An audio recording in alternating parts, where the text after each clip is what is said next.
In order to think clearly, we need to start somewhere. We need to have a foundation. Without a foundation, it's like a person who is wandering in the woods lost without any way of knowing which direction they're going. If they don't have a fixed point of reference, like a compass or something, they're going to end up dead. And so we have to start in the beginning. And in the beginning, we either have, as far as I know, we either have matter or we have God. People ask the question a lot, and I've thought about it myself. Where does God come from?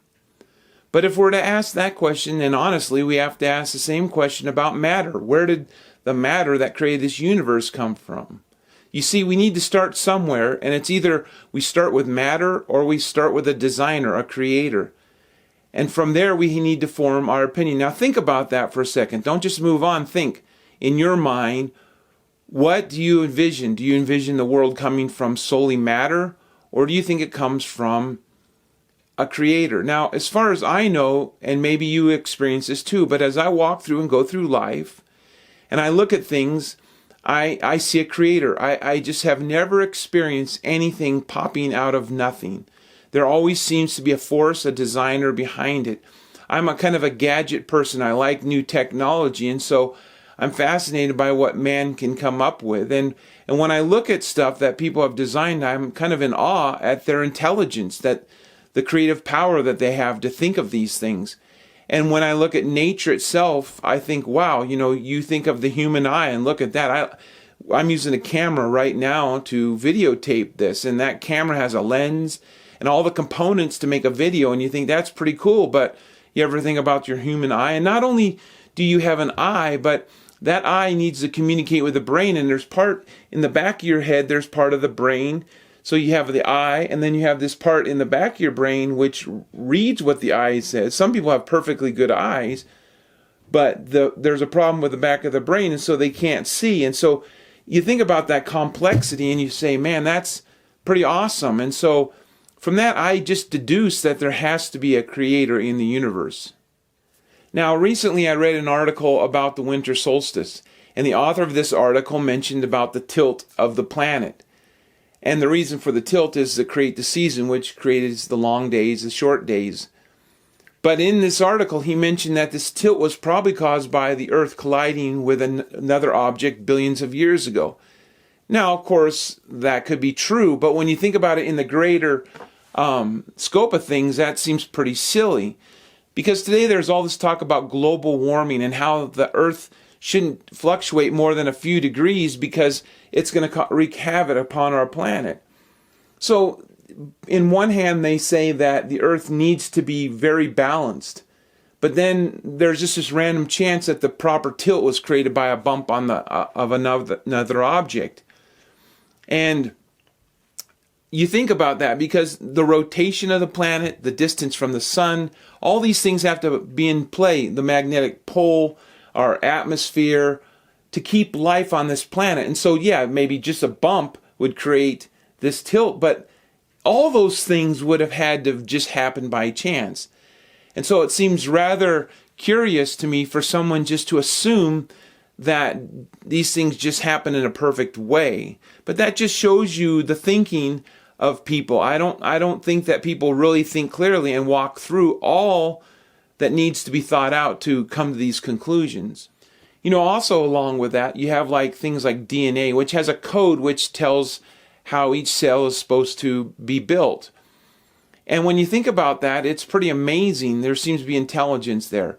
Now, if you think of the process through evolution says there's mutation and natural selection. And I can see how that would eliminate bad things. But really, you need more than that in the way I see the world. You need a plan. You need a trajectory of the way things are supposed to go. And the evolution doesn't really account for that. It doesn't really say how things would progress. You think again about the human eye, and you say, yeah, something could have happened to create the process in the start of a human eye.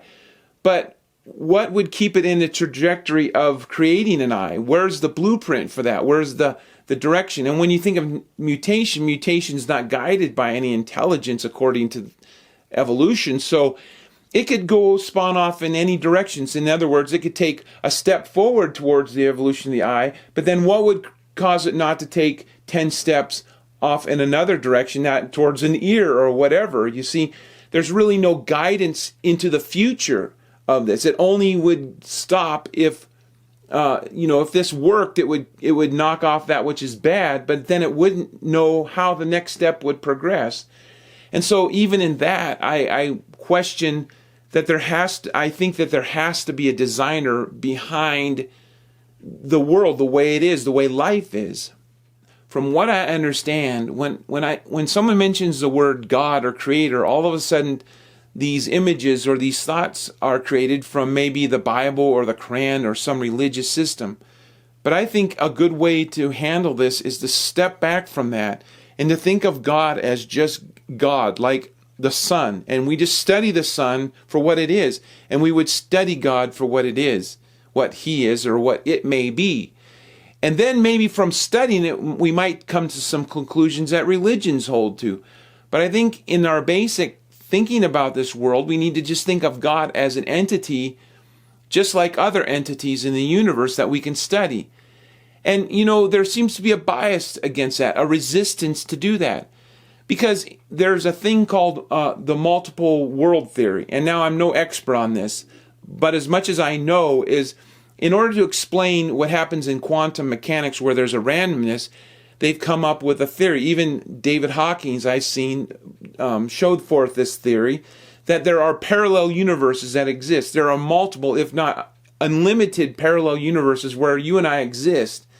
And in these universes, things take place, and that explains the randomness. Now, in my mind is, wow, to believe, I think it's hard for me to comprehend one universe than to think of multiple, unlimited universes where everything exists in parallel. And so for me to think that is pretty crazy. So for someone to question my thought, to say, hey, there's just a designer who is in charge of all this, doesn't seem any less ridiculous than that at all. It seems that they are equally, if not, I think the God one seems a little bit more credible, but they're at least equally credible, I think, in anyone who is non-biased. And so this, to me, just shows that, hey, do we have a resistance? Do you have a resistance in believing a creator to where you'll accept concepts that seem unfathomable in their ideas? If you think I'm trying to talk you out of believing that this world came into existence without any intelligence, you're right. Because I think existentially, that doesn't pan out. In other words, the way we live our lives, the way we exist in this world, what we understand about love and emotions and people and life and its complexity, it just seems that in all other circumstances, we would consider this to be the product of an intelligent design. And yet, to say that our existence as a whole does not come from intelligent design just seems rather bizarre to me and non-acceptable. And since this is a journey you're taking with me, this is the direction I think is the most logical direction to go. And when you think of an atheist, someone who declares that they believe there's no God, that is just a statement of faith. It's not a fact. And I think anybody who would try to say it's fact is near lunacy, because it would be like declaring, well, I know every fish that's in the ocean or every living creature that exists within the ocean, and I can declare to you that there's nothing we don't know. Well, to say there's no God is the same thing. I know everything about the universe. There's nothing left for me to know, to study, to learn about, because I know everything. And I can tell you for a fact that there is no God out there. You see, that's rather a crazy statement. And to make that statement is just basically saying it's what I believe. And so it's a faith-based belief. It's not something based upon fact, because the fact is you do not know everything about everything. Now we come up to the person who says, well, I just don't know. I don't know how we got here, and I don't know if there's a God. And we call that person an agnostic, because that's what that word means. You don't know, or you can't know. And that's really an intellectual argument that's fair, because no one really does know for sure. But I think it's a foolish position to take when we consider all things in this world. In other words, you may not know when you apply for a job and accept a job offer that that job's really the right job for you. But you look at it and you say, well, I think from what I know, it's going to be the right thing to do. And so you do it. Because in life, we have no guarantee. And that's what I was talking about in the introductory video about faith. The world requires a certain amount of faith because we just don't know about everything. So we look at everything and we make the best decision we can. And we don't want people to make decisions for us, or we don't want to just sit on the sideline, not have a job or not move somewhere or fall in love with someone because we say, I just don't know how it's going to turn out. And so in that reasoning, understanding that we have to make decisions about things, there's probably no more important decision to make about how your existence came to be. And so I think it's important for you to decide, say, hey, look, either I'm the product of someone who has designed me, or I'm the product of random chance. And it's an important decision because as we head on, it's going to have a lot to do with how our concepts about who we are and our existence and the people around us.